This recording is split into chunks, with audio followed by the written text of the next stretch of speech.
Hello everyone and welcome to the live stream. I hope that you are all doing good tonight. We are going to be doing our weekly Vera After Dark live stream. I'm going to be talking about a couple of interesting topics. There's a couple that are brand new, just happened, that I'm mildly disappointed in, surrounding Dune at least.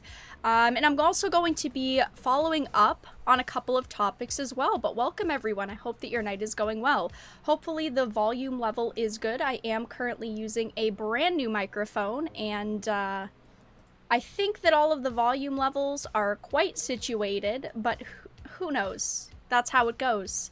New technology. We all know I have my technical difficulties that I always have to face, so I'm hoping that it sounds okay. You all will have to let me know in chat, but welcome everyone. I hope that you guys are doing good. So, tonight we are going to be talking about the PlayStation 5. Now, I've covered the PlayStation 5 quite a lot recently. I'm really excited for the PS5 and the Xbox Series X. Next generation of gaming is something I and many other people are looking forward to. And there is a little bit of new information. There's not a ton of new information, but we're going to be talking about some more pictures that we've seen of it. We're going to be looking at some of the hands-on videos showing off the hardware in the games. No UI yet, but I did want to kind of touch on that. We're going to be talking about Dune. Now, this just happened today. This was just announced today, and I have to say, I am extremely disappointed to hear that Dune has been delayed to October 1st. 2021. This movie is being delayed a whole entire year. Now, I understand that the entertainment industry and a lot of industries are kind of up in flames right now because of COVID, because everything was shut down, and I do know that there are still quite a lot of a lot of movie theaters that are closed, and companies are trying to kind of protect themselves from having an awful launch for a movie, especially a movie with a big budget. But as a fan of Dune, as someone who is looking forward to seeing this movie, I'm extremely disappointed that it's not being released for a whole year. And I did also want to point out that it is now launching on the same day that The Batman is launching. So October 2021 is going to have like 5 big releases, and now Dune is launching on the same day as The Batman. We're also going to be talking about Marvel's Spiderman and the PlayStation 5 remaster changes.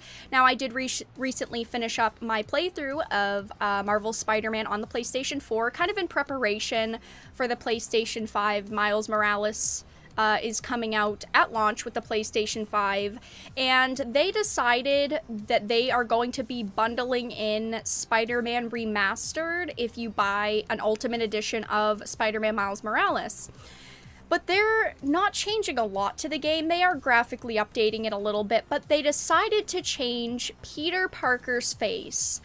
And I know that initially, when the game came out, a lot of people really didn't like Peter Parker's face. A lot of people weren't very impressed by it. People were like, it kind of looks bad, let's be honest. And I never thought it was that bad, but they're changing it to look more like Tom Holland's face, and I am so not here for it. It looks just terrible. In my opinion. I can't help but laugh at it because of how bad it looks.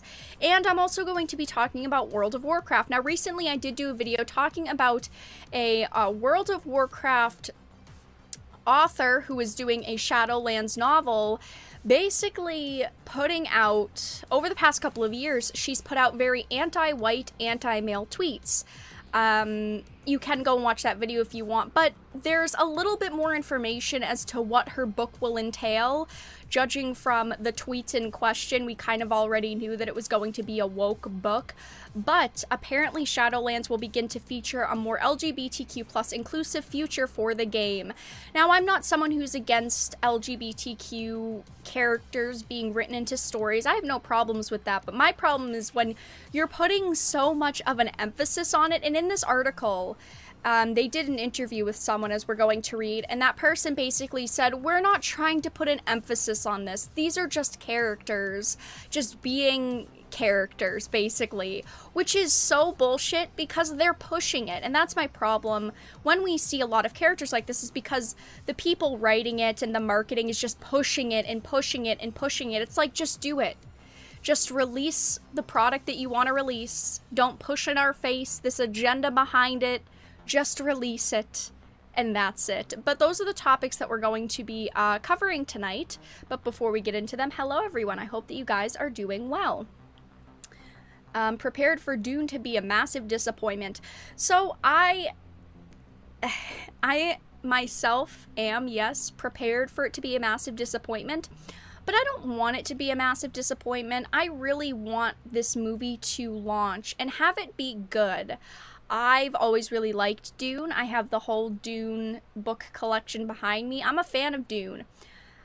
I have had a bad feeling about it since the beginning. I won't lie. I've had a bad feeling about it. I still want it to release and be good, though. I don't want it to release and be awful and terrible and say, this is... Don't even waste your money going to watch it, because I hope that it's going to be good. But I've got this sneaking suspicion that it might not actually be good. Which is so extremely disappointing. We don't know, obviously, but we haven't even heard that much about the movie. We know that the director did kind of add his own spin to it. He did change a couple of characters up, which I have previously discussed, but I want it to be good. But we will be talking about that in a couple of minutes. That'll probably be the second topic that we discussed. Yes, Cyberpunk 2077 has gone gold. They are getting ready to ship out Cyberpunk 2077, which, I don't know. I really hope that it releases in a good state. I did, a couple of videos ago, discuss the crunch that CD Projekt Red employees were now facing in order to launch Cyberpunk 2077. But I guess that they feel confident in the state that it's in, even though the co-creator of CD Projekt Red literally said, we're crunching our employees so that they can fix bugs and glitches. Which, if you're a month away from launch, maybe if there's a ton of bugs and glitches to the point where you have to crunch your employees, maybe you shouldn't release the game. Maybe you should hold back just a little while until you can fix those problems and not put employees in a really shitty position. Just my opinion. I guess I'm just too, pro-employee here, maybe. I wonder if Blizzard will ever actually officially respond to those ladies' comments. Of course they won't. Of course not. We're talking about fucking Blizzard here. We're talking about the company that censored a pro-Hearthstone player for saying "Free Hong Kong, revolution of our times." Of course they're not going to make a statement, because it's haha so funny to attack white men on the internet. But God forbid you make a statement supporting human rights. I mean, geez, who could have ever, supported that? No companies support that. Sarcasm. I'm not a huge fan of Timothée Chalamet. I honestly kind of think that he looks a little bit like a soy boy. Now, his acting's okay. He's been in, one thing that I thought was decent, and the rest of the things that he's been in were pretty bad, in my opinion. I thought that The King on Netflix was okay. I mean, it wasn't some masterpiece that everyone made it out to be, but I thought it was pretty good. But I don't really know if he fits Paul Atreides in my mind. I don't see it, but hey, maybe once I see the movie, I'll be like, wow, this was actually a really damn good choice, and I hope that's the case. Too many politics in movies nowadays in order to have enough creative freedoms required for good movies, so rip Dune. Hey, fair enough. Soy boy? He looks like a soy boy, honestly.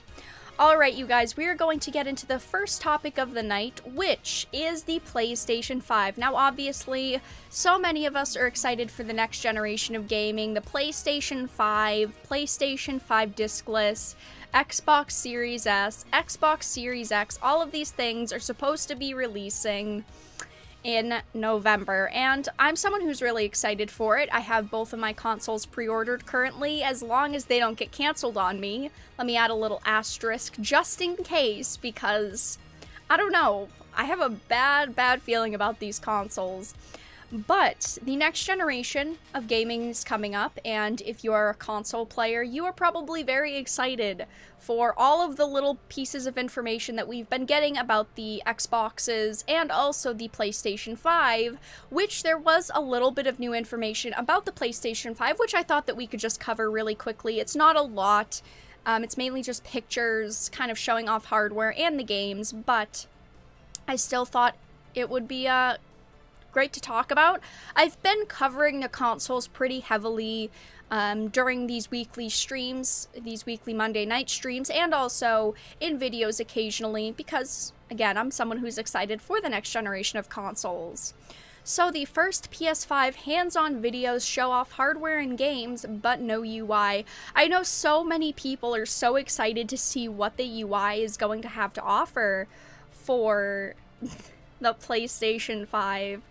And I feel like I'm just someone who doesn't care. Like, yes, I want the cleanest UI that there can be. I want the easiest user, interface as possible. But everyone is so desperate to see the UI, and I'm just kind of like, yeah, cool. I'm sure it'll be not much different than the last PlayStation. I mean, at least in my mind, I wouldn't think that they would drastically change it. So, Sony has invited a number of Japanese publications and YouTubers to get a closer look at the PS5. It's the first time that we've seen the PS5 hardware outside of leaked images from Taiwan's National Communications Commission. A variety of publications have now published detailed hands-on images and videos of the PS5, providing a more realistic look at how big the console is in gameplay of titles like Astro's Playroom and Godfall. 4Gamer has published photos of the PS5 standing both vertically and horizontally. I've wanted to see kind of it standing horizontally or it laying horizontally because we have only really seen vertical photos of it. And I'm going to be honest, I don't think that I'm going to stand mine vertically. I think that I'm going to lay mine horizontally. But 4Gamers published photos of the PS5 standing both vertically and horizontally, demonstrating how the stand works in either position to hold the console in place. Some photos also show how the PS5 will cool itself, and 4Gamer notes that it wasn't able to hear the fan inside of the console or feel much heat exhausting from it during its limited time with the hardware. This is one thing that everyone dislikes about the PlayStation 4. I dislike it about the PlayStation 4. To put it in the in the classiest way possible, the PlayStation 4 sounds like a jet engine. The PlayStation 4 sounds so incredibly loud. It sounds like your console is going to explode. And it happens very often, and it happens with, I feel, most people's PlayStation 4s. Whether it's a PlayStation 4 or a PlayStation 4 Pro, they're very loud, and they also have a lot of heat exhaustion, which isn't necessarily a bad thing, but this is a big improvement that a lot of us have been looking forward to hearing about, and we're actually finally hearing about it, which is nice. The PS4 Slim is not loud. So there's reports, so there have always been people who have said all of them are loud. I mean, even going back to the PS3, there were complaints about the PS3 being louder. But I feel like most people don't say that the PS4 Slim is loud. I feel like majority of people don't have too many problems with it. But boy, are the PlayStation 4 Pros super loud. So this is actually one of the pictures that we finally get to see. We've already kind of seen this angle. What we hadn't really seen a lot of was actually the stand and how the stand was going to work, because they have advertised it mainly as it's standing like this and it being placed like this, because I think they want most people to, you know, vertically position their PlayStation 5s, which I think that it's probably, in my opinion, it looks better standing vertically. I don't mind it sitting horizontally, but I feel like vertically it does look kind of cooler. I feel like the concept is better there. There's also this image of the PS5, which, I mean, I didn't like the design of this console at first. I actually thought that the design for the PS5 was actually kind of bad at first. It just kind of looks cheesy, or it did at first. I actually do like it. Here, I'll zoom this out just a little bit more. I like it now that I've seen it a couple times, now that I've actually kind of warmed up to it a little bit. I think compared to the Xbox Series X, it's definitely unique. I mean, the Xbox Series X is literally just a box. But I don't think that it looks awful now that I've seen it a couple times. And, continuing on though, although these PS5 previews are clearly in a very limited environment, one of 4Gamer's photos does reveal a mysterious silver latch or bolt hidden inside of the top right section of the PS5. There are some wild theories about what this is, and it's funny because everyone was trying to come up with all these different theories. Sony has said PS5 owners will be able to expand storage with regular SSD drives in this new console, but we've yet to see how this will work in reality. This latch could be how you access the ability to expand PS5 storage, with it presumably allowing the side to be removed. There's also no other obvious way to slot an SSD into the PS5, but we're still waiting on Sony to confirm how it will handle expandable storage. There is also reports that the sides of the PS5 come off. I haven't seen an image of them removed. I don't think that there is an image online of these sides being removed, but apparently the sides can be removed, and it's pretty easy to do, at least from some of the reports that we've heard. We've known for weeks that the PS5 is the biggest console in modern history, as Dengeki Online helps put into perspective with the shot of the PS5 next to a large TV. It's clear if you want the PS5 to sit vertically in a TV stand, then you might need to clear some room or use the console horizontally. The PS5 laying flat does look like it should fit into most TV stands. It doesn't look giant, obviously, yes. It's larger than most other consoles. I think that while they've been marketing it vertically, a kind of, oh, look at this cool stand-up console, I think that they do expect most people to lay it horizontally, at least from what I kind of assume, just because of how tall it actually is. But it says most of the videos don't show the PS5 in too much detail, as they're largely focused on gameplay. One from Famitsu's YouTube channel does offer a brief look at the hardware up close. I will link you all this article if you want to see kind of the short videos. There's not a whole lot of video footage online of it, but there is a little bit. I'm kind of showing just a little bit right now, but there's not too much. It's not like the internet is flooded with new images and videos, but, you know, there is some new footage of it. Alongside the console itself, these Japanese publications and YouTubers also got a closer look at the new DualSense controller. This new design includes haptic feedback, replacing the old rumble technology, and adaptive triggers that can adjust the resistance of the triggers for different gameplay effects. Sony has even included a microphone alongside a USB-C. We've seen Sony demonstrate the PS5's pack-in-game, Astro's Play. A number of times before, and the company has used it again during these hands-on videos to highlight the DualSense controller features. I'm someone who doesn't care about Astro's Playroom. I know that there's some people out there who are like, yeah, this is cool, this is fun. I feel like pack-in games usually aren't the most exciting because, you know, big games, they want you to spend the full $60, well now $70 on.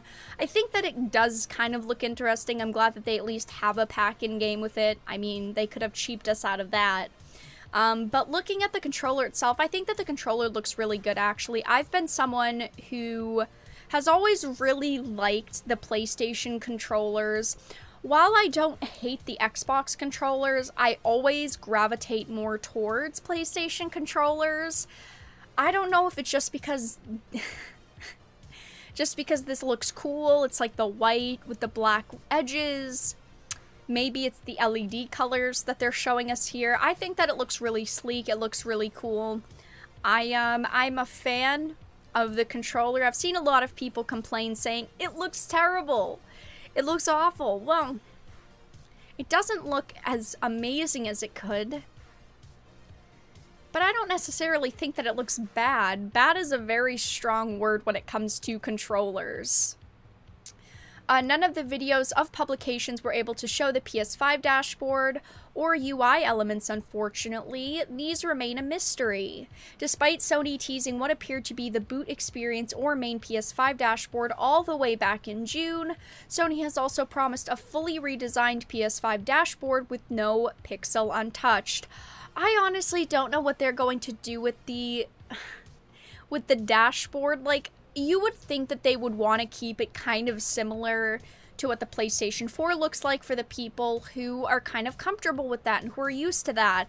I don't think that they're going to change it drastically, but we might be surprised. They may end up changing it drastically. I just don't think so. I don't really see that happening.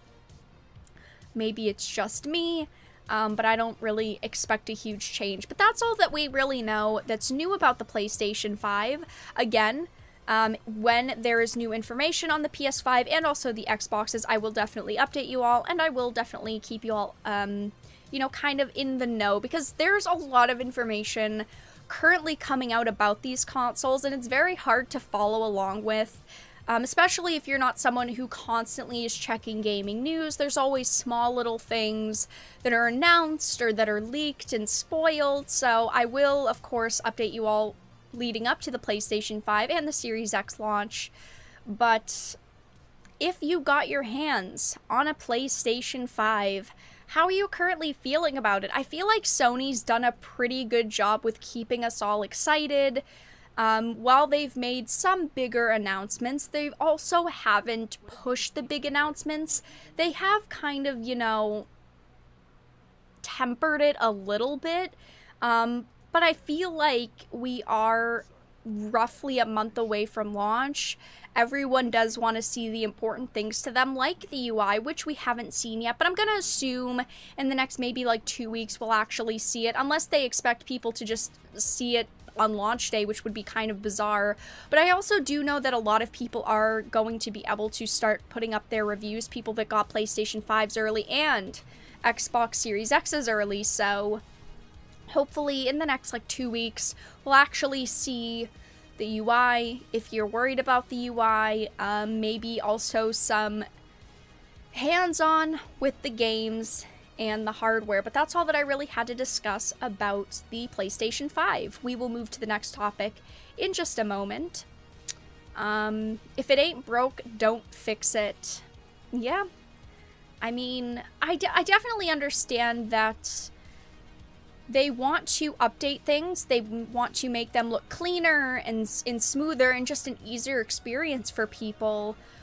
But when you drastically change something like a UI, I think that people do actually get upset because it's another thing that they have to learn. So I think that they're going to keep it relatively the same. But hey, don't quote me. I don't have mine early, so I don't have any definite information to give you all. Who knows? What do I know? I don't know anything. I'm just a filthy casual gamer over here.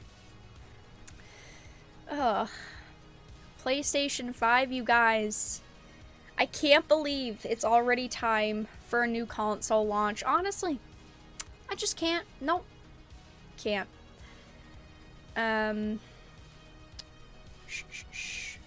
Wouldn't bother me if they changed it. Fair enough. Yeah, I think that there is definitely a solid group of people who wouldn't care. But I feel like if you've been, you know, playing PlayStation for years and years and years, not even just the PS4, but PS3, PS2, you kind of have the general UI kind of set in your brain. And I just feel like maybe they shouldn't drastically change it, but hey, if it comes out and it's changed and it works, awesome. Great channel. I just saw your video on Star Wars Squadrons and you were spot on subscribed. Well, thank you for stopping by. I do appreciate it, and I'm glad that you enjoy the content. The PS5 looks like a 60s futuristic computer. I think it looks like a futuristic, modem. I think that it looks kind of futuristic. I feel like the futuristic look is kind of cheesy in a lot of people's eyes, though. I don't think that it looks bad. I didn't like it much at all at first, but I like it quite a bit now. Let me zoom this back in. We're not showing any images anymore. Well, there is an image. And it's a disheartening, very disappointing one for me.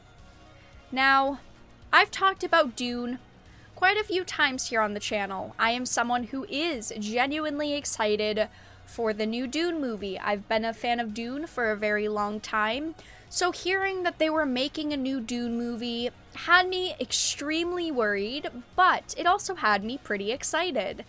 I am someone who is going to see it in theaters whenever it launches. Let me add that here. And while a lot of the cast is kind of questionable to me, I think that they do have a couple of really solid actors and actresses that can make this movie really good as long as the story that they were given and the characters that they were given were not drastically changed, and they still hold true to the original Dune characters, because we do know that the director of the movie has changed a little bit with this film. He said that he's kind of added his own twists to it, which we always have to stay skeptical when it comes to a director saying, hey, we've made some changes, maybe you'll like them. But this was just announced a couple of hours ago. Dune has been delayed to October 1st, 2020. So Dune is the latest movie to get pushed back to 2021, following a number of other highly anticipated blockbuster films, including Black Widow and No Time to Die. It'll now be released on October 1st, 2021, nearly a full year after the original December 18th release date, Collider and The Wrap have reported.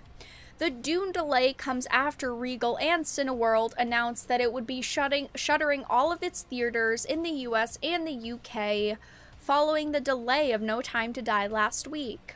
With more and more major films that were originally scheduled to debut this fall moving to 2021 due to concerns over the ongoing COVID-19 pandemic, there's simply not enough new content for theaters to show right now. I am someone who is genuinely disappointed by this. Now, I do understand that a lot of theaters are still closed right now. There are a lot of theaters which reopened that are reclosing. I understand that COVID-19 has had a significant impact on a lot of industries, especially the entertainment industry. But they are pushing literally all of these big blockbuster movies off by nearly a year. Now, Dune being pushed back by a year does seem extensive in my opinion. I know that they don't want to pull you know, a New Mutants and say 5 times that it's going to release and then have to delay it all of those times and keep moving the date. They just figure, let's just put it off a year.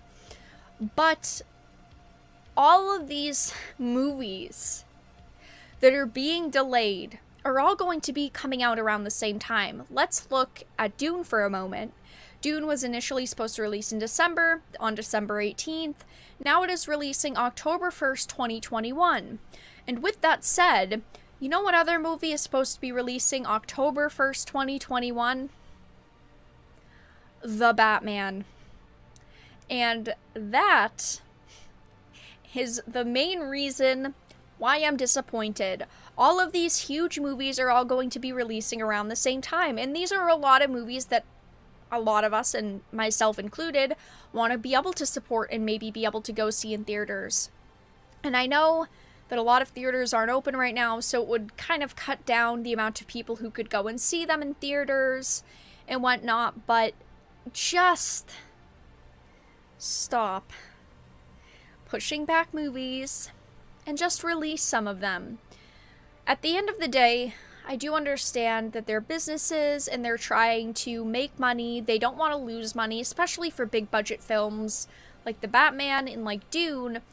But all of these movies are going to be launching at the same time now. And it's going to put fans in really tricky positions, saying, where do I spend my money? Do I go and watch Dune on release day? Do I go and watch The Batman on release day? Because I know for someone like me, that puts me in a really tough position. I don't want to go and spend a ton of money at the movie theaters and have to see all of these movies like back to back. And let's look at something like Black Widow for a minute. Black Widow's already been pushed back. This is the 3rd time now. No Time to Die has been pushed back multiple times as well. Basically, the rest of this year is a wipe for movies. There are no big movies launching anytime soon because all of them are just being delayed. Anyway, just so disappointing to hear this constantly happen. And I just want some kind of good entertainment to finally freaking release. Seriously, just a couple of movies. You don't have to give me all of these movies at once. You don't have to release them all, but can't someone just sacrifice one single movie for a December release? Why? Why?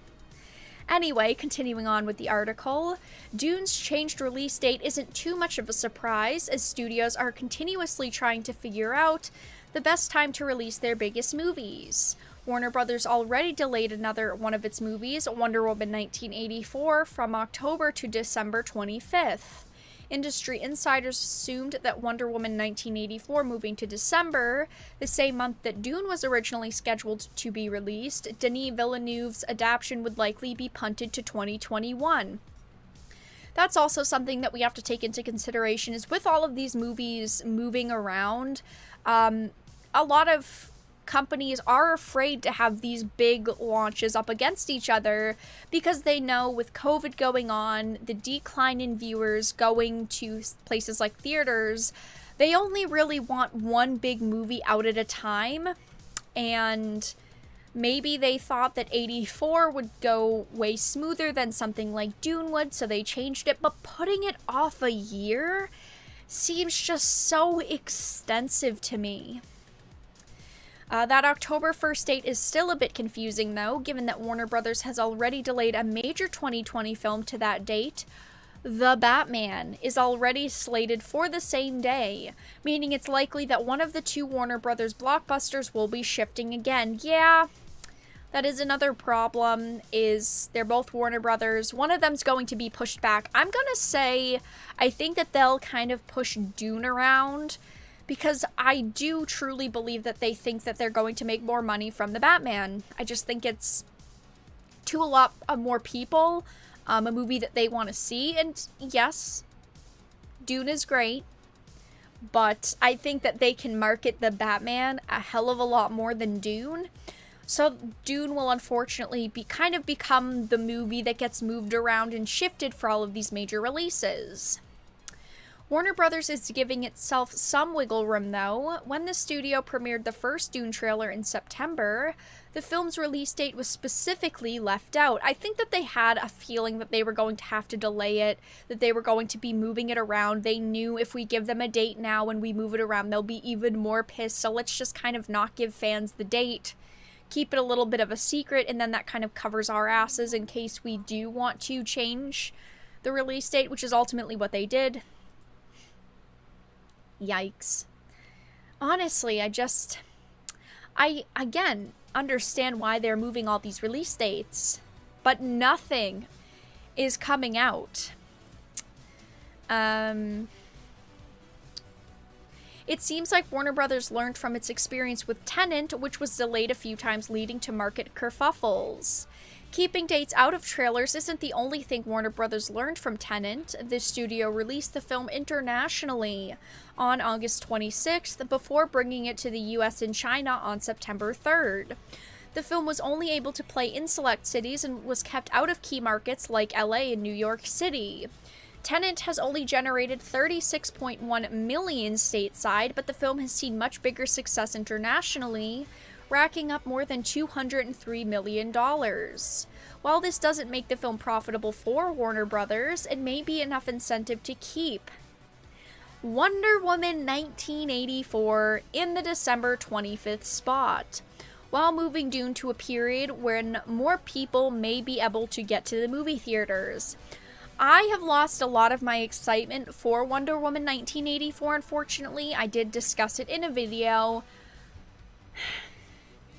But apparently, I don't want to say apparently, it sounds like it's going to be very woke, which is just so disappointing to me. The first Wonder Woman movie did, yes, have a couple of iffy points that I personally didn't like, that I wish that they hadn't thrown in a couple of interesting quips, but I thought that overall, the movie was good, and it did leave me pretty excited for 1984. But it doesn't sound like it's going to be the best movie that it could be. And when we see movies continuously, did I say that wrong? Continuously pushed off, unfortunately, I lose a lot of excitement for them. I learn more about the movies. I just stop caring about a lot of films.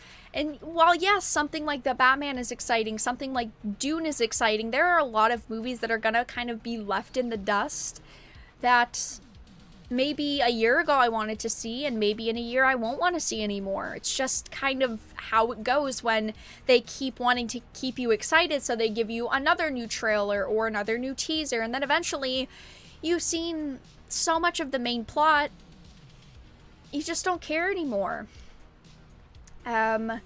Warner Brothers isn't the only studio in this position either.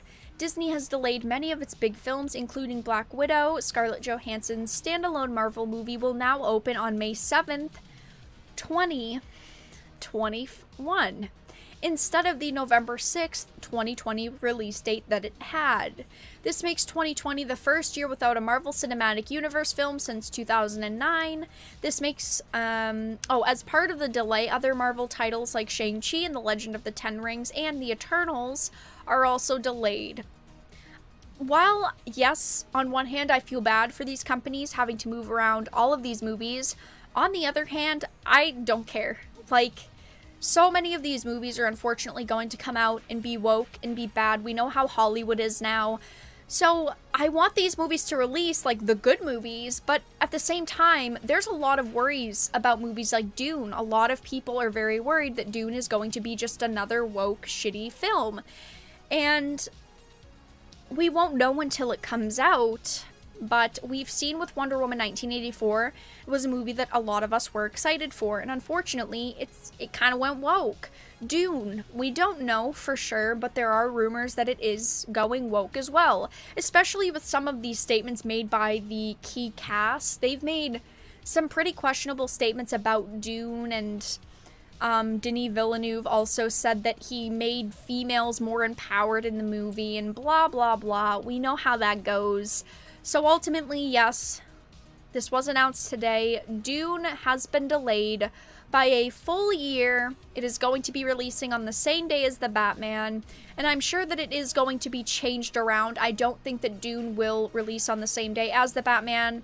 I assume that they will change it closer, maybe in like May or June. They'll say, hey, we're delaying it by like a week or 2 weeks, so it doesn't release on the same day as the Batman. But I guess that we'll have to see what happens when it comes to Dune. I really was looking forward to Dune, to be honest. I knew that we weren't getting many more movies throughout the end of the year because of COVID, but oof, I'm gonna be honest. I had a lot of hope for Dune actually releasing this year, but it is what it is. A full year. And they announced it 2 months before launch. That doesn't sound very positive in my opinion, but I'm going to read chat before we move into the next topic of the night. Dune is going to be woke. Yeah, there is that worry that Dune is going to be woke. I hope that Dune isn't woke, but Denis Villeneuve did say that they've put a big emphasis on the characters, on the female characters, excuse me. And like they have more of a profound role. I suppose we'll have to see. I hope that it's not woke, though.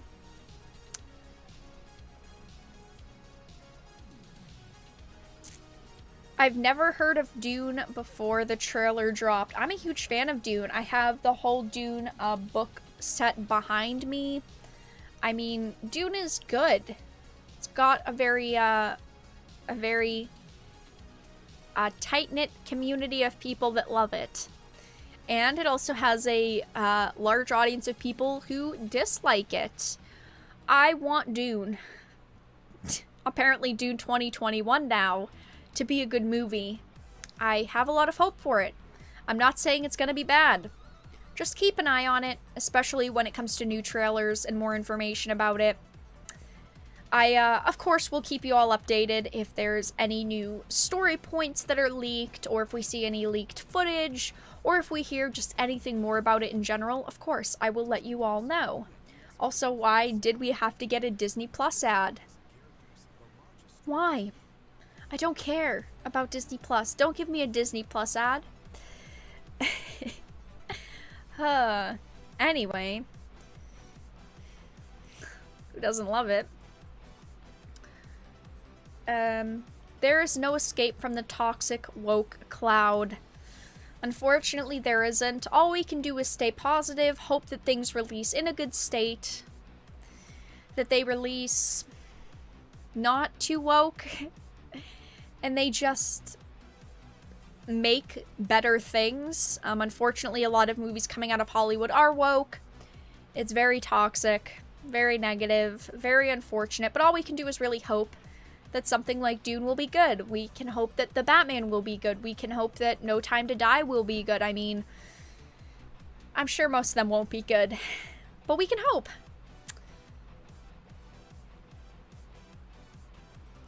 When they go woke, we lose character depth, story quality, and overall awesomeness. I do agree with you, 007. I definitely agree. Dune has some great music. I actually wasn't a fan of the music that they chose for the most recent Dune trailer. I wasn't a fan. No. I don't know. It just didn't fit. I don't remember exactly what it was, but I remember watching it and just being like, oh, can you, I don't know, not? We see so many video games now be promoted with just shitty music. Please don't do that to movies too. We need something to be half decent. Video game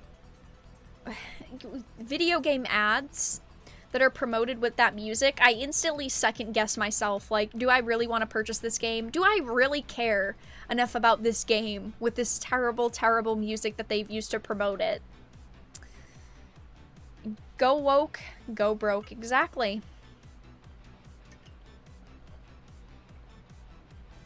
True, Matt. At least it wasn't rap. Ugh. I, unfortunately think that too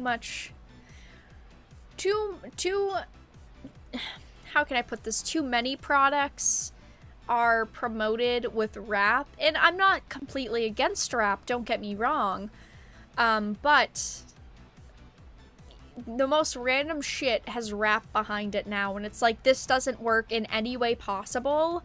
Whoever did this should be fired.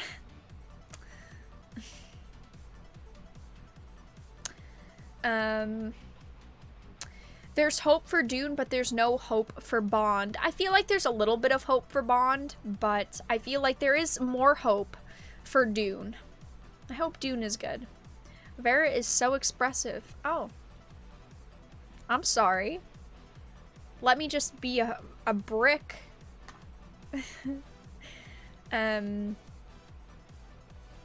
Go woke, get wacko. True. True. You are so correct. Why would you release a trailer for your movie and then delay it? The ultimate tease? Well, because they want you to be excited for it. I mean, if you know nothing about a movie, you're not going to be excited for it.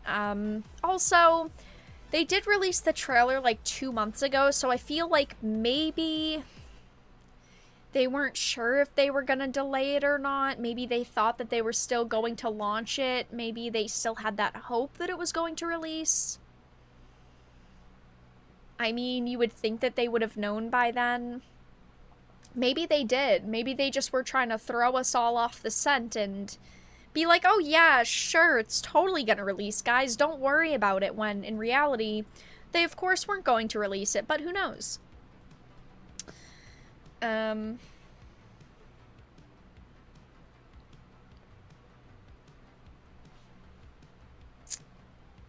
Yeah, I'm not a fan of rap as a genre. Not saying it's bad, just not a fan of it. I think that very select rap is good. We should just put metal behind everything. Promote everything with, like, hard metal music. Everything would be just an instant buy. For me, at least, I'd be like, metal, instant buy. Metal, yes, instant buy. Alright, we're gonna move on to the next topic in just a moment. I want a Godzilla vs. Kong trailer as well. I have been waiting for that shit for so long now. I agree. Godzilla vs. Kong, I hope, is going to be good.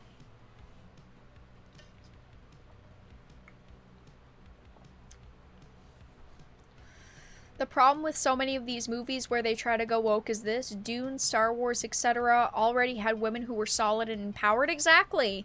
I think that a lot of movies that they've pushed female empowerment on don't need it. Let's look at something like Wonder Woman for a minute. The first Wonder Woman movie, yeah, like, it had a couple of lines in it that I really didn't like that were kind of woke. But I felt like they did a good job with Wonder Woman because Wonder Woman's already a kick-ass, fucking empowered female character. They didn't push it over the top. They didn't push it over the line. And she was just really good. I mean, look at Star Wars. Princess Leia? Oh, hell yeah. She was such an empowered female character. They didn't need someone like freaking Rey to outshine Leia. I mean, Padme... okay. I don't want to defend Padme much, but, like, Leia is such a good character. I mean, even in Dune, there are so many great female characters that we see that don't need any extra empowerment. There is a level, everyone, of too much empowerment. I know that's hard to believe, Hollywood directors. There's a little bit too much, empowerment sometimes. Alright, you guys, so we're going to move on to the next topic of the night, which is Marvel's Spider-Man. Now, recently I did do a playthrough on the channel of Marvel's Spider-Man on the PlayStation 4, and this was announced a couple of days ago, which is so bad.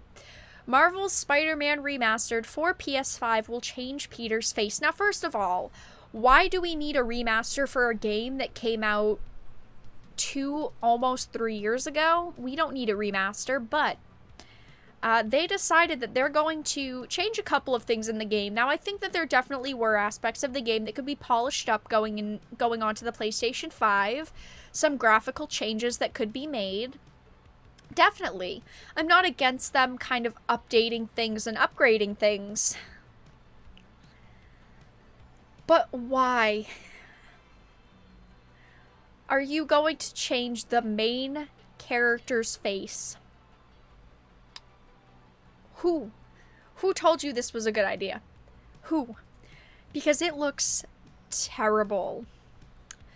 After much confusion, Sony finally shared an extensive blog that detailed how Marvel's Spider-Man Remastered will work on the PlayStation 5. In this post, they also shared what fans can expect when jumping into the game on next gen. Among these are several graphical and technical upgrades. Graphical, why can't I say that word tonight? Graphical and technical upgrades, as well as a peculiar cosmetic change. Peter Parker has an entirely new face in Marvel's Spider-Man Remastered.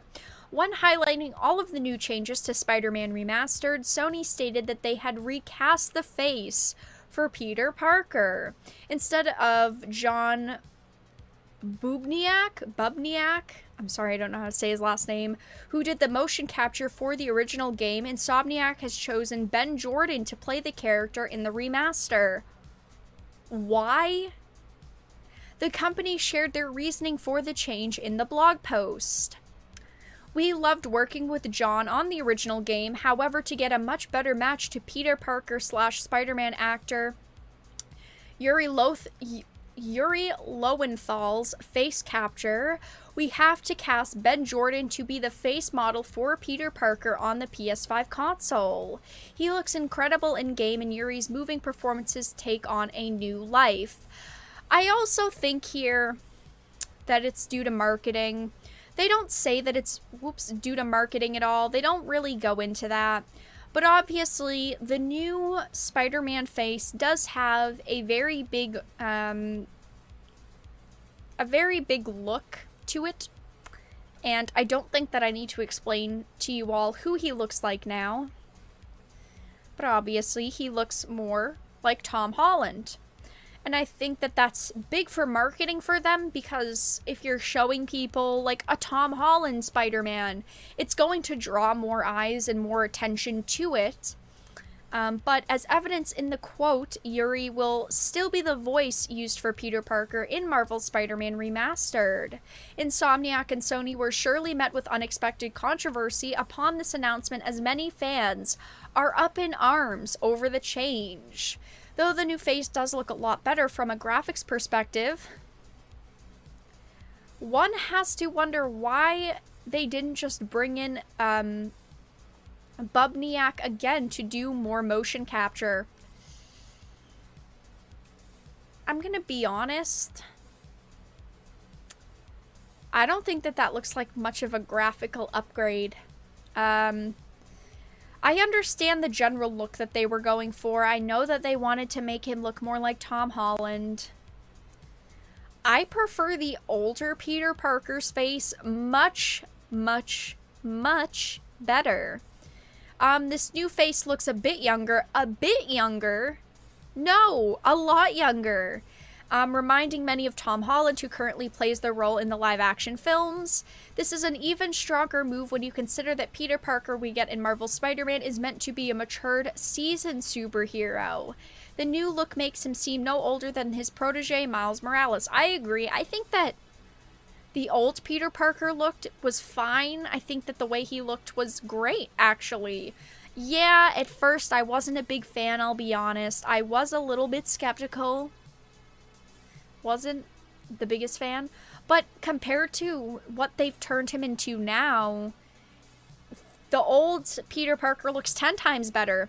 Now, people are obviously rightfully very upset that they decided to just randomly change his face, and there's actually many petitions calling for them to not actually change Peter's face, which I understand that the company wanted to change up the face a little bit for multiple reasons, But they've already made the decision, and they had made the decision years ago, to launch the game with his face. They made the decision to launch the game with that character model. I don't think that they should be changing the character model. I think that they should keep it the same. I think that they shouldn't remaster and change his face.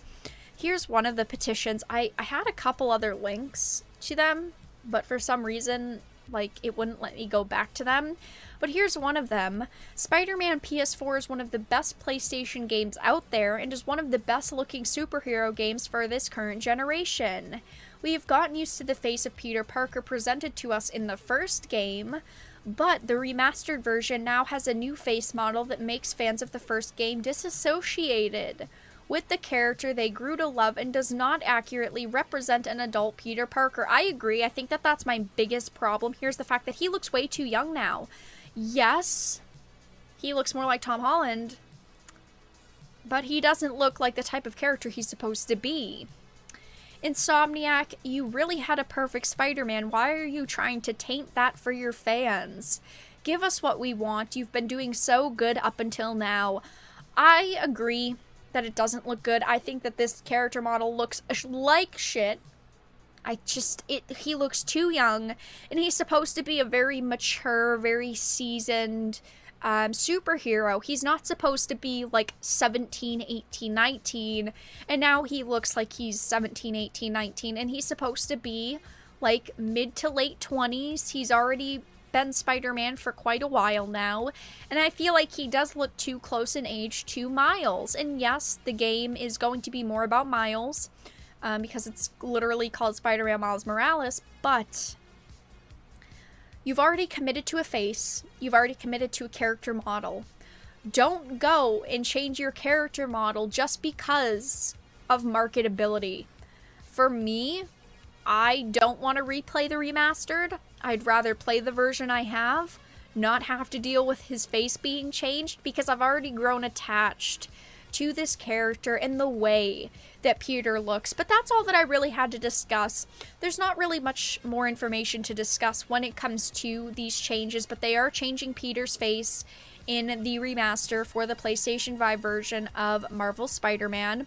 Let me know in the live stream chat, what are your thoughts on this change? Do you like it? Do you hate it? Are you into it, or are you not? I'm curious to know everyone's thoughts. And with that being said, in just a moment, we will move into the final topic of the evening. It's just, right, imagine that younger Peter training Miles. It just doesn't make sense. Because, yes, the Peter that is in the PlayStation 4 version of the game, he's not supposed to be way, way older. I mean, he's supposed to be like late 20s, but he's still supposed to be like a couple of years older than Miles. And I just feel like with the new face, it doesn't make sense at all.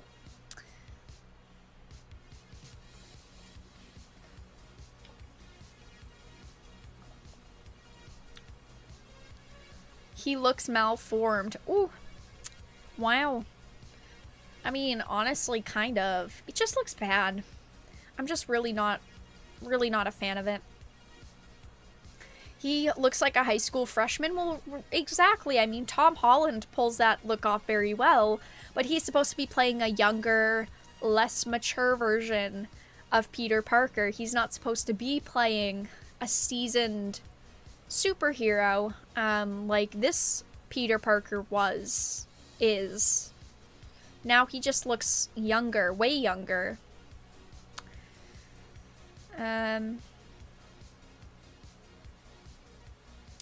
Look how they massacred my boy. Yeah, I mean, they changed him quite a bit. Quite a bit. I don't actually think that they're going to lose many sales for Spider-Man Miles Morales. I think that maybe there will be people who are upset who decide not to purchase the game, but I don't think that they're going to lose tons of money because of this change. OG Face was a mix of Andrew Garfield and Tobey Maguire. Yeah, and that's kind of, I feel like, why his face grew on me. Because I feel like he did look like those versions of Spider-Man, which a lot of us love and like and appreciate. And now they've just said, haha, no, we're changing it. We're changing the character to look the way that we want the character to look, to be like. Basically, they just want to be able to sell Tom Holland's face. They got it right the first time. Well, so there were initially people that didn't like Spider-Man's face when the game initially came out. A lot of people said that the character looked weird and they didn't like him.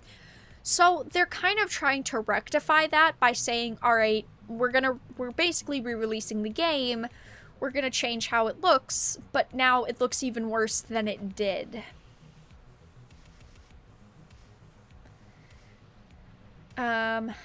Wait, are they making Sylvanas LGBT? No. No. Not yet. Please don't curse us like that, Drew. Tom Holland's face didn't translate well to digital. I agree. Yeah, it looks similar to Tom Holland. He's just too young for this version of Peter Parker. He's just slightly too young. Maybe if they could have aged him up a little bit, we wouldn't be as mad and upset and disappointed. But yeah.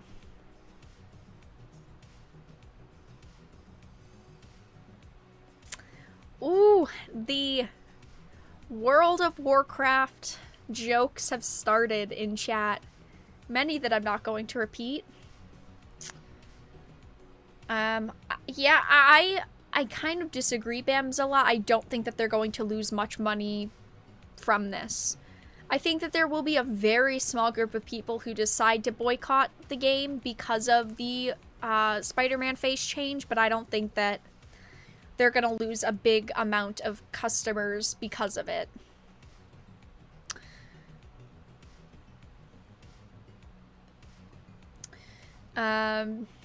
Nigma, Parker's going to die like Joel. Ooh, well, maybe. Hey, maybe, who knows? I was surprised that Peter didn't at the end of the first Spider-Man game. What a trooper. What a trooper. Good for him. He survived. They changed his face? Nah, it's probably just a glitch. No, they legitimately changed his face.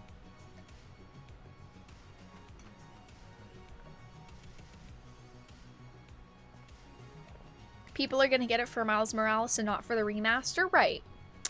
I think that there's also that to consider. Is that if you buy the Ultimate Edition of Miles Morales, you also get a copy of the remaster. So I feel like most people will be like, I'll pay the $10 extra for this version of the game. Red Raven. Wow. What a comment about the transmogs. Maybe the face change implies it's a split universe? No. No. No. They literally just said we wanted to change his face. So we did. Great reasoning, right, you guys? Give me 1 second.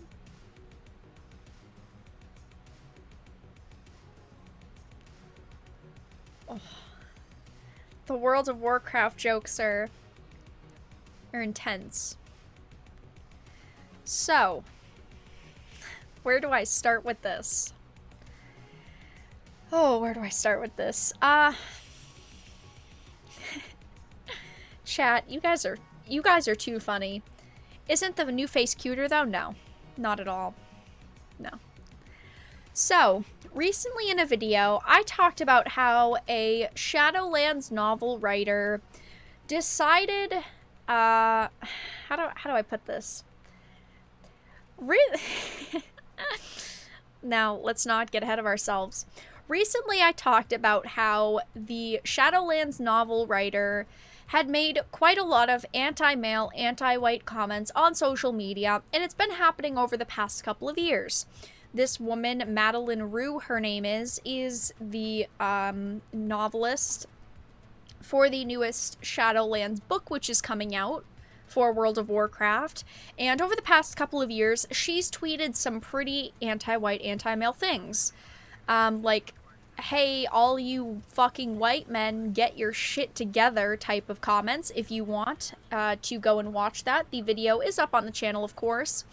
But I had saw this article yesterday, and I really wanted to discuss it because in that video, I didn't get a chance to really talk about the novel itself because we don't know a lot about the novel. We don't know what's going to be pushed into the novel. We don't know what the novel was truly going to be based on.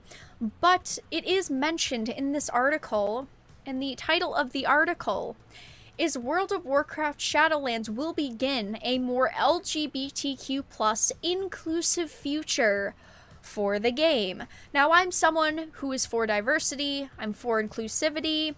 I am not against seeing LGBTQ characters in entertainment and media. Now, what I do dislike is when they're shoved into our faces. I do understand that sometimes, yes, a role will be an LGBTQ character or in a book or a show or a game. That's fine. But the problem is that they constantly try to shove it in our faces, saying, look at us, we're so diverse, we're so inclusive, we're doing all of these amazing things. And it ends up ruining the message that they're trying to send. Instead of just saying nothing about it, they make a big fucking deal about it time and time again. And for me and a lot of other people, that is what ruins the experience, because you're constantly being told, look at this, you should be more diverse, you should accept the inclusivity, you should do all of these things. And they should just, if they really want an LGBTQ character in something, just create the character and leave it at that. Don't push it into our faces. Don't say, hey, look at this, and call us ists and isms if we don't initially like it. But we have a little bit more information on Madeline Rue's book and the future of World of Warcraft. So World of Warcraft's hugely anticipated Shadowlands expansion hits later this year and will bring it to a new visibility for LGBTQ plus friendly quests, storylines, and even character options. One of the major story arcs in the Shadows Rising book, which is her book, which leads up to the expansion, includes the budding romance between the light-hearted, cool Tyrian soldier Flynn Fairwood and the dry, sarcastic Stormwind spymaster Matthias Shaw, for example. Now, you guys are going to notice this pretty soon on when I really start reading some clips from it for you guys. It is like a bad fan fiction. Now, I'm a fan of World of Warcraft. I've played World of Warcraft on and off for a couple of years now. I'm a fan of WoW. Someone did pre-order the Shadowlands expansion for me, so I do currently have it. And I might give it a try when it releases, because it was gifted to me. But I've been a fan of World of Warcraft for a couple of years now. And, I mean, World of Warcraft is such a massive game. I'm sure a lot of you in chat are fans of it as well. But they are trying their best to make sure that they're saying, hey, look at us, we can throw diversity into a game too, when you've got a writer literally insulting the main group of players who purchase and play your games. Who thinks that that's a good idea? Who? So the two worked together in a previous in-game quest line through the treasury in the golden city of Dazar Allure, sorry, I always have a problem with that one, Dazar Allure, as part of the events that led up to the Battle for Dazar Allure raid instance, and their chemistry was obvious. Fans immediately began shipping the two, writing stories about a potential relationship, and Blizzard internally thought along the same lines. Basically, what Blizzard did was say, alright, we see your fan fictions. Let's find a writer who can come up with even better fan fictions for you guys. Someone that's writing is so mediocre that they can understand what all of you fan fictionists out there want. And so they chose Madeleine Roux. We just really liked the chemistry of these characters. It kind of spoke to us, said Steve Donzer, the lead narrative designer for Warcraft for Blizzard Entertainment. We could have just had them be friends if we wanted, but we felt like, man, they have a much deeper connection, and it's something that could feel like a really genuine relationship. It just felt really right for these characters.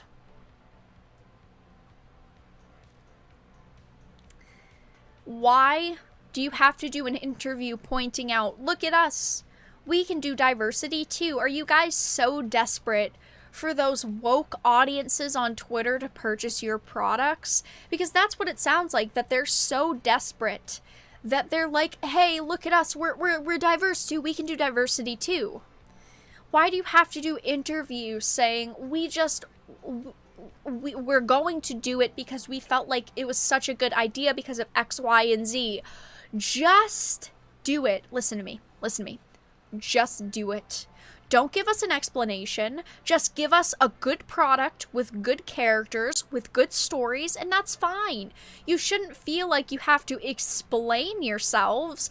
When you start explaining yourself and you start bringing attention to it, saying, hey, we're going to scream from the top of our mountain, we've got diversity and inclusivity too, that's when people don't like it, because you're forcing it down our throats. Just create the characters and be done with it. That's all you have to do.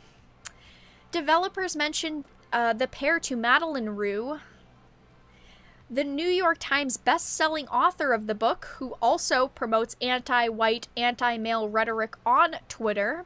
She enthusiastically picked up that thread, and as a result is a very PG flirtation between the two men as part of its storylines. I'm gonna do something really quickly, okay? I'm gonna show you all something very quickly. So Madeleine Roux, the New York Times best-selling author who wrote this book, here's some of the tweets that she made. I did make a full video on it if you want all of my thoughts. You ready? Oh, white men, are you sad? Are you impotent? Are you desperate for validation you don't deserve? Here's another. Dear white men, get your fucking shit in order. Sincerely, me. Someone commented to her, I seriously hope that Blizzard will never give you power to integrate your hatred towards white men in World of Warcraft. And she decided to respond with, there's a real simple solution. Go play something else. Here's another one of them. White people must be stopped. Congratulations, ugly white men. Mad Max Fury Road is now our immediate future. I don't think that I need to keep going on. You can go watch my video on the subject if you want to know my thoughts.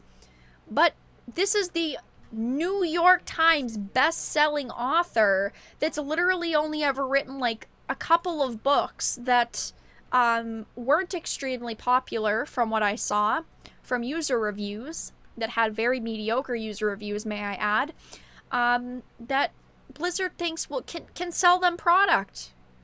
Blizzard said, all right, you know what, you can write us a book. Just go at it. And she basically said, I'm going to write the shittiest fan fiction that I could. I haven't read it yet. I'm not going to read it because I will not support this writer. But I haven't read it yet, so it could be great. I just got a sneaking suspicion it's not gonna be. Very suspicious if you ask me, especially with these descriptions for the book. Matthias has never observed the other man from this distance. He hadn't noticed. I need to restart that, sorry. I need to restart this. Should I bring the mic really close? How about this? ASMR. Matthias has never observed the other man from this distance. he hadn't noticed that Flynn smelled as strongly of salt and soap as he did of whiskey, and the combination was intoxicating. His leather coat was warm to the touch, holding lingering sunlight and body heat. Oh, it's so bad. Now, I'm gonna tell you guys something. I don't use this word much. I don't use this word at all. But this is cringe. I'll just say it once. What is that? World of Warcraft is not known for its romances. A lot of the weddings we've seen have had tragic endings, Dancer said. It's not like we're changing the game to be about romance, but there's a place for it, where it feels like it enhances the story or characters. Or basically, when they think they can market a product to the woke fucking audiences of Twitter and make $5 off of them for their book that's gonna end up on a discount shelf at Barnes and Nobles. I think that Flynn and Shaw just made this really natural combination that was fun to see through questing in-game. Oh, that's that notification was loud. Thank you for the $5 donation. I appreciate it. Thank you so much. I do believe the notification did pop up, correct?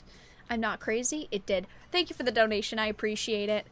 I think that Flynn and Shaw just made this really natural combination that was fun to see throughout questing in the game, in Shadows Rising, and in some other written material that we've got coming. I think that you'll just see the chemistry blossom even more. They're fun characters to write for. Again, you don't have to push this on social media like, hey guys, just wanted to let you know, our new book has diversity too. Just make the character that you want, write the characters that you feel confident in, and be done. Don't go into this and say, oh, look, we're screaming from the top of this mountain. Look at our diversity. We don't need that. Just create the product you want. And of course there's going to be people who don't buy it. Of course there's going to be a group of people who say LGBTQ plus characters, I'm not touching that. Then they don't have to. There's plenty of people who will still buy the product because they want to read it and they care about the product and they care about your franchise. Shadowlands Afterlife is all about choices. In the Afterlife-themed Shadowlands, players will spend about a quarter of their leveling time in the Zone of Bastion. The Angelic Zone trains through those spirits who will aid the worthy in their transition from death to the afterlife, and one of the first characters players meet is Pelagos, who is training to ascend from those ranks. It does kind of go into the fact that, yes,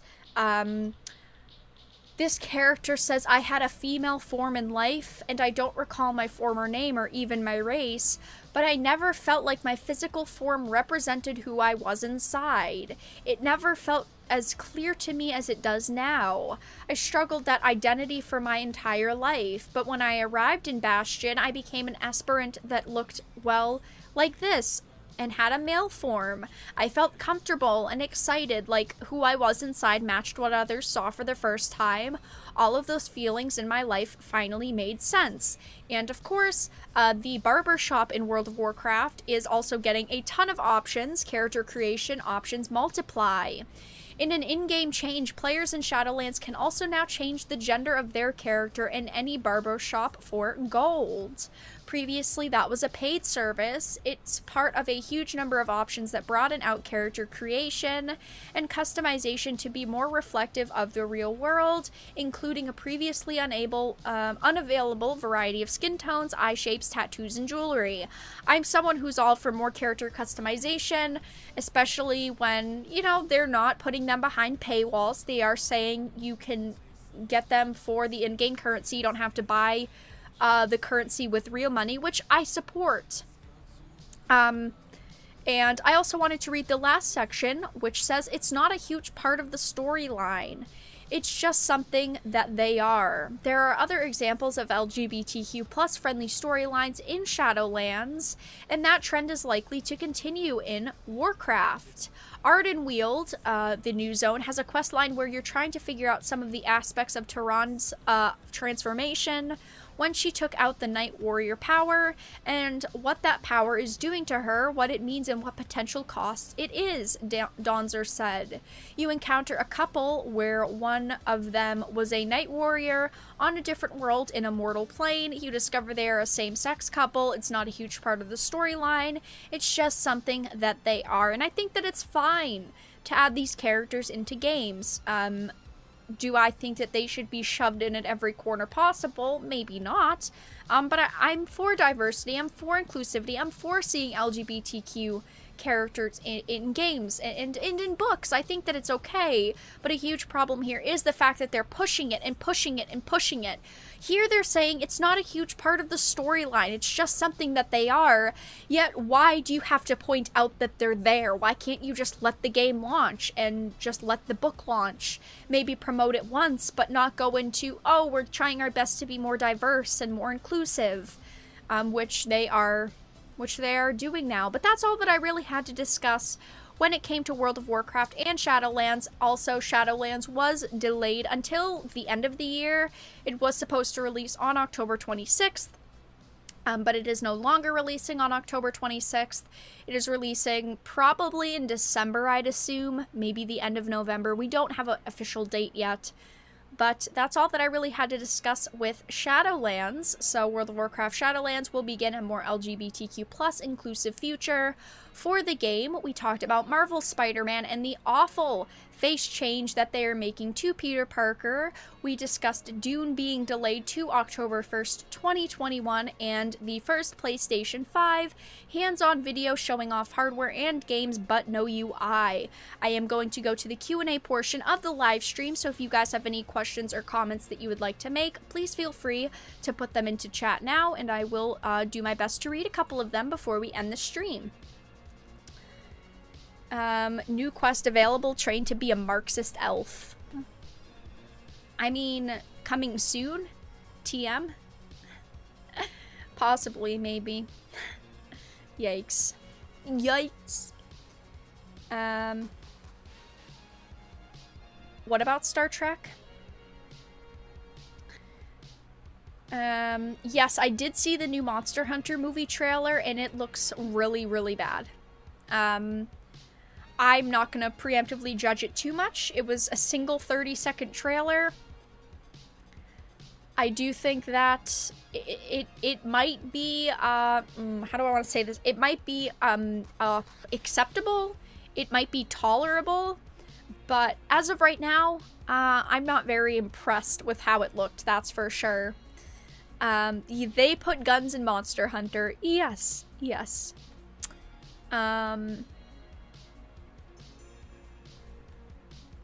The corporations love diversity except when doing business in China. Oh yeah, exactly. Because why do companies think that the woke mobs on Twitter care about their products? This is a big problem. That the people on Twitter that they're trying to appeal to don't actually buy their products. It's people like me that buy their products.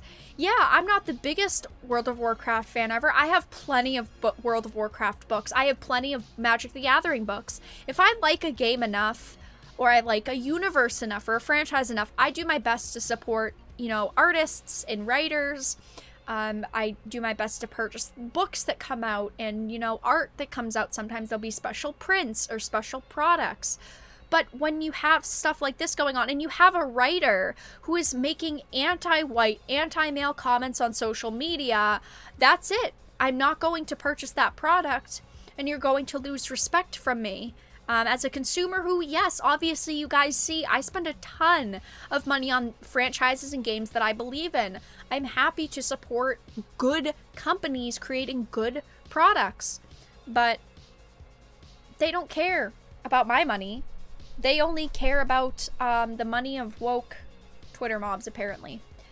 The CGI looked horrible. It's woke, two female soldiers with one guy in that trailer. No. Let's not go there. We don't know if it's woke yet. I don't want to instantly say everything is woke. Just because there's two female characters, I'm not going to say it's woke. We don't know if it's woke. But the CGI was terrible, awful. Not great. Not great at all. Awful.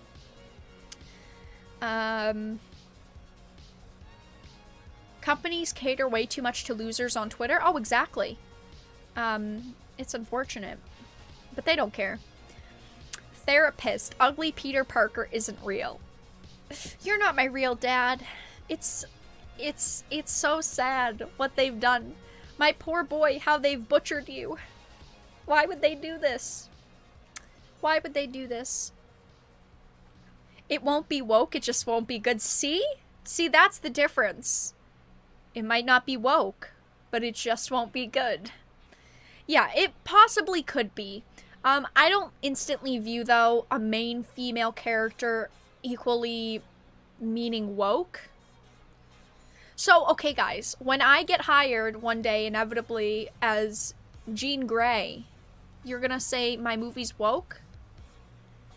Well, you're all just mean men on the internet, okay? I don't need you. I don't need you. You're just a male. Ugh.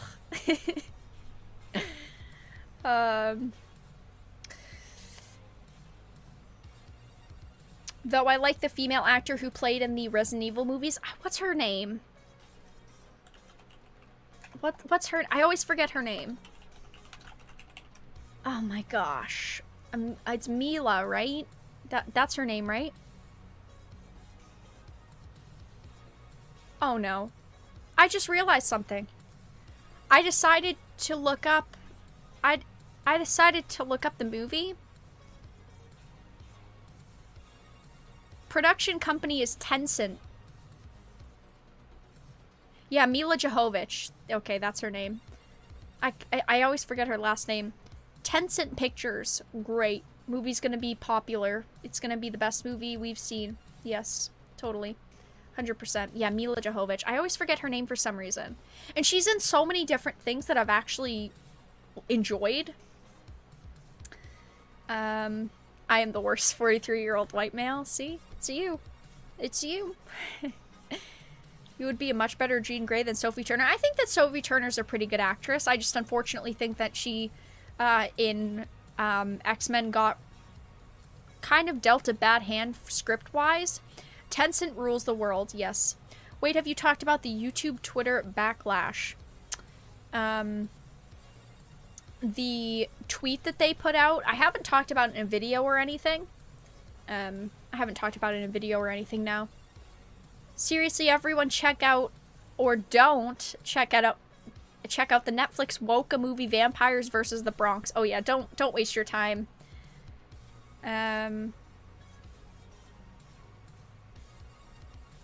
Come first to mobile phones, Monster Hunter the movie. Oh. I hope that the Monster Hunter movie isn't terrible. I don't want it to just be bad. Now, it probably will be bad, unfortunately. Yeah. X-Men writing was so bad they even made Jessica Chastain bad, another great redhead actress. Oh yeah, she's a great actress. She's done so many good things, but yeah, just bad writing, and any great actor can be an awful actor suddenly. Yeah, unfortunately. It's too bad. It's too bad. All of these good ideas that sometimes you even get good actors for that are just completely ruined because of shitty writing. The Resident Evil series sounds bad too. I don't necessarily think that it sounds bad. We just don't know enough about it. The first Resident Evil movie was a good movie. It must be almost 20 years old now.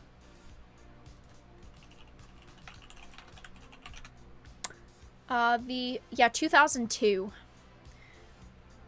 Yeah. Almost. I'm sure it will. Video games and Hollywood don't mix. Yeah, unfortunately they don't. I think that it could be cool, to see good video game movies and entertainment, but, just most of the time, they don't do it right. It doesn't turn out good. It doesn't turn out salvageable even. I feel like most of the time it It's so wasted. It's such wasted opportunities that they have to make something good that they end up making really, really awful. Can't wait for Black Ops Cold War. What do you think about the zombies mode? So I was donated a copy of Call of Duty Black Ops Cold War, and I will be playing it when it launches. While I don't like Activision much anymore, and Call of Duty is kind of tainted now, I am someone who is pretty excited about zombies. I've always been a big fan of zombies mode. So I think that the idea sounds cool as long as they can execute it well. Black Ops 4 Zombies was just so lacking. There was like 1 or 2 good maps, yes, but I just felt like the experience wasn't there. But I feel like they're trying to go a little bit more back to their roots with this game, so I'm hoping that it will be good. I just realized that National Geographic is reporting on WoW. It's not. This is Tech Radar. There's just a National Geographic ad. National Geographic reporting on World of Warcraft. Boy, how the industry has changed, huh? Oh, look at Michael Fassbender, good actor, some bad movies. Oh yeah, he's a really good actor, yeah. Yeah, he's also been in really bad stuff before too. I've been into Call of Duty for many, many years. I am someone who buys almost all of the Call of Duty games at launch. The last one was donated to me. This one was donated to me. So I will be playing them. Zombies mode is the main attraction for me. Fair enough. Zombies mode, I feel like is what's really gotten a lot of people excited. For Modern Warfare, I think that it was more so Warzone, but now people are really excited about zombies, which I feel is a big grab for a lot of people. But alright, you guys, I am going to end the live stream here. Thank you all so much for stopping by tonight. I do appreciate it. I did want to let you all know that tomorrow at 8 p.m. Eastern, so Tuesday 8 p.m. Eastern, I will be opening up some Magic the Gathering product. I have quite a bit of product to open up. I have a set booster to open up. I do also have 2 draft boosters to open, so we have a lot of Zendikar Rising to open. Newest Magic the Gathering set. We'll also probably do, after that, just like a chill stream. I'll probably just sit and talk to you all for a while. Also, we'll be opening the product, so it's going to be pretty Magic focused, but also just kind of relaxed, just opening some product and chatting with you all. But if you all want to support the channel, please consider becoming a Dark Titan via Patreon for just $1 a month. I really do appreciate all of your support. Make sure to join our Discord if you are not part of it already. We are very active there. I do tag you all when I go live in case YouTube does not notify you, because unfortunately YouTube does not like to notify people when I am going live. It's unfortunate, but it's just the way that the cookie crumbles.